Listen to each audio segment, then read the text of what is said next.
अगर मेरा channel subscribe नहीं किया तो सब्सक्राइब कर लें और साथ घंटी के आइकन को प्रेस कर दें। इस तरह हमारी जो भी नई वीडियो आएगी वो आप तक सबसे पहले पहुंचेगी। अच्छा, कल हमने ना रेक्टेंगल, ये आउटलाइन का मतलब हमारा रेक्टेंगल चल रहा था, उसमें हमने सारी शेप्स जितनी भी थी वो सारी डिस्कस कर दी थी। और आज हमारा है note, dropper, and zoom tool. ये 4 टूल्स जो हैं वो आज हम देखेंगे। तो सबसे पहले इनका प्रैक्टिकली हम देखने और फिर प्रैक्टिकली इसको करते हैं। तो मैं आपको डिस्प्ले करवाता हूँ इनकी फाइल, थ्योरेटिकल फाइल, और फिर इसको नेक्स्ट लेके चलते।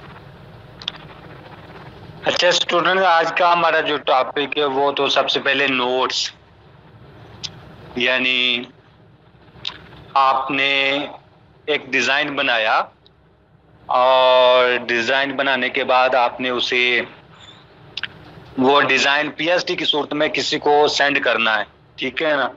तो वहां पे कुछ कमेंट्स देने के लिए जो कि ना तो एक्सपोर्टिंग के अंदर आएंगे और ना ही वो प्रिंट के अंदर आएंगे, तो वो कमेंट्स देने के लिए, याद आने के लिए, करने के लिए, हाईलाइट करने के लिए, तो उसके लिए नोट्स का फीचर इसके अंदर है जो कि यूज किया जाता है। If you need to send. अच्छा जी, तो आज के टॉपिक वाले से सब नोट्स, जिसके मतलब मैंने अभी आपको बताया कि आपने पीएसडी के अंदर यानी एक डिजाइन बनाया हुआ है एडोब फोटोशॉप के अंदर, और एज ए पीएसडी आप किसी को वो फाइल सेंड करना चाहते हैं और उसके हवाले से आप उस डिजाइन में किसी पार्ट को स्पेसिफाई करना चाहते हैं, यानी उसको कमेंट देना चाहते हैं जो कि ना तो एक्सपोर्टिंग के अंदर आएंगे और ना ही प्रिंट के अंदर आएंगे, तो उनको नोट्स कहा जाता है। If you need to send out a Photoshop project in a PSD file to a buddy or workmate, and you need to tell him about something specific about a segment in the image, use notes. They will let you add a note to your Photoshop document where you can record whatever you want, ठीक है ना।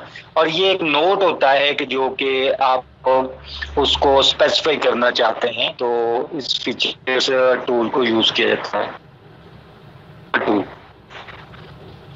Eye dropper के हवाले से हम बात कर रहे थे। आई ड्रॉपर टूल ये ऐसा जबरदस्त फीचर है एडोब फोटोशॉप के अंदर कि जिसकी मदद से आप अपने इमेज में से एक स्पेसिफिक कलर उठा लेते हैं और इस कलर को रीयूज कर लेते हैं अपनी किसी दूसरी डिजाइन के लिए।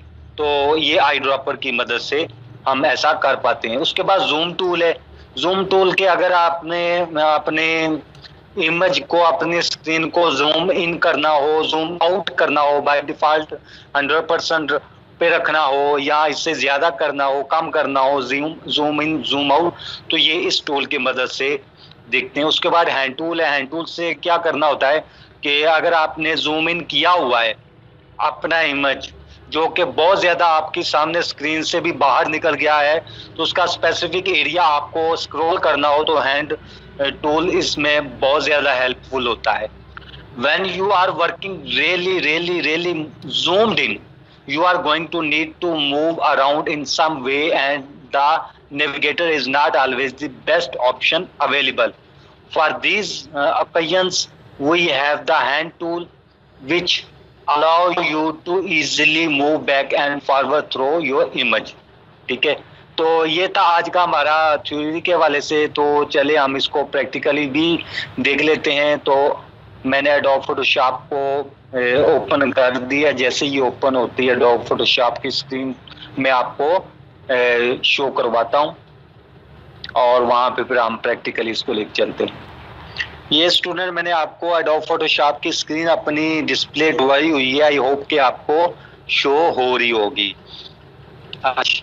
इसमें सबसे पहले तो हमने देखना है कि नोट्स के हवाले से, कि नोट्स जो अभी हम पढ़ के आए हैं कि नोट्स होता है कि आप किसी भी एरिया को अपने डिज़ाइन के अंदर स्पेसिफिक कर लेते हैं और एक स्पेसिफिक नोट ऐड कर देते हैं जो आपके लिए बाद में आपकी याद आने के लिए आपके काम आता है।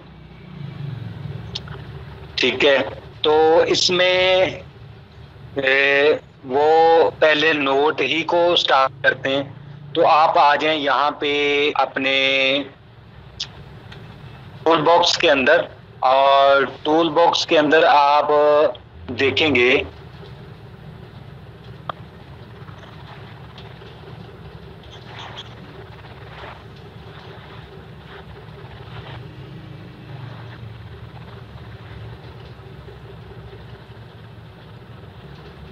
टूल बॉक्स के अंदर आप आ जाएं तो यहाँ पे आपको नजर आ रहा होगा कि ये मैंने आपको डिस्प्ले करवाया हुआ है कि क्रॉपिंग का जो टूल है उसके नीचे आई ड्रॉपर का टूल है, उसके साथ नीचे तो जो है वो है नोट टूल, जो कि आई की शॉर्टकट की के साथ भी सिलेक्ट हो सकता है।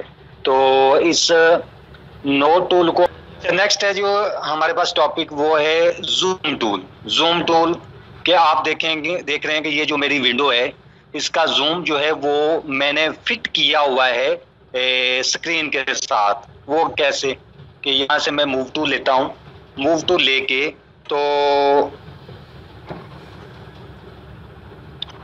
यहाँ से मूव टूल लेके मैं क्या करता हूँ कि यहाँ पे मैं देखता हूँ, यहाँ ऊपर हमारे जो सबसे ऊपर वाली बार है वहां पे मैंने इसको किया है फिट ऑन स्क्रीन। ठीक है ना, जब मैंने इसको फिट ऑन स्क्रीन हो गया तो इसका जूम लेवल यहाँ पे। अब हम देखते कि इसका एक्चुअल साइज क्या है। एक्चुअल साइज, ठीक, एक्चुअल साइज यहाँ पे हम तरह से आ जाएंगे। एक्चुअल पिक्सल्स ये आपको देख रहे होंगे यहाँ पे जो मैंने आपको डिस्प्ले के लिए डिस्प्ले करवाया हुआ है कि इसका एक्चुअल पिक्सल की ऑप्शन यहाँ पे शो हो रही है।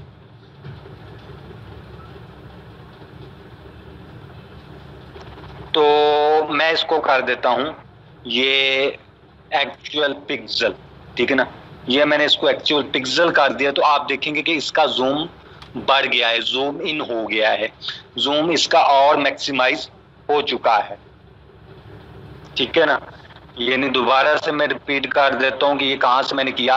ये ऊपर जो हमने सबसे टॉप वाली बार मेन्यू बार जो है, इसको मेन्यू बार भी कह सकते हैं और इसको एप्लीकेशन बार भी कहते हैं।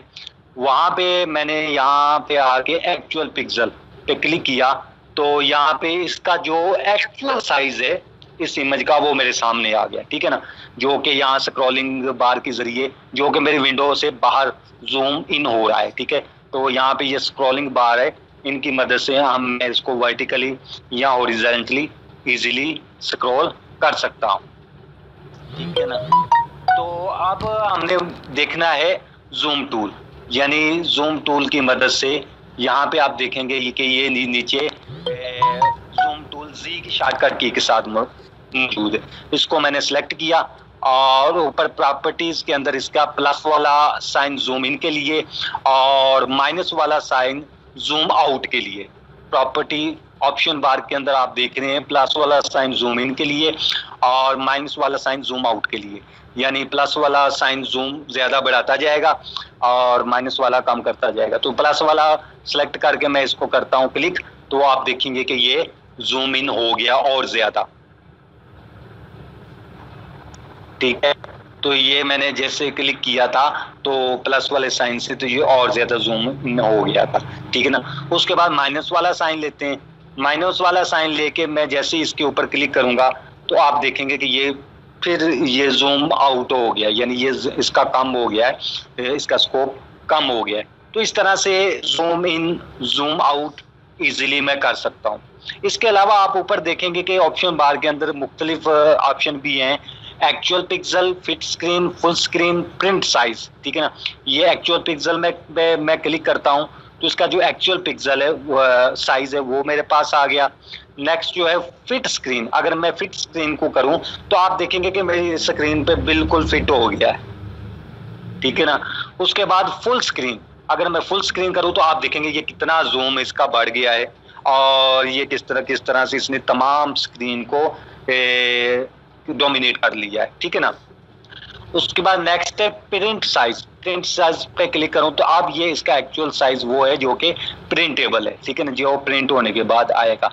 तो अभी मैं इसको कर लेता हूं फिल स्क्रीन। फिल स्क्रीन करने के बाद अब ये फिल स्क्रीन हो गया है। इसका जो थोड़ा सा पार्ट वो शो हो रहा है, बाकी हाइड है।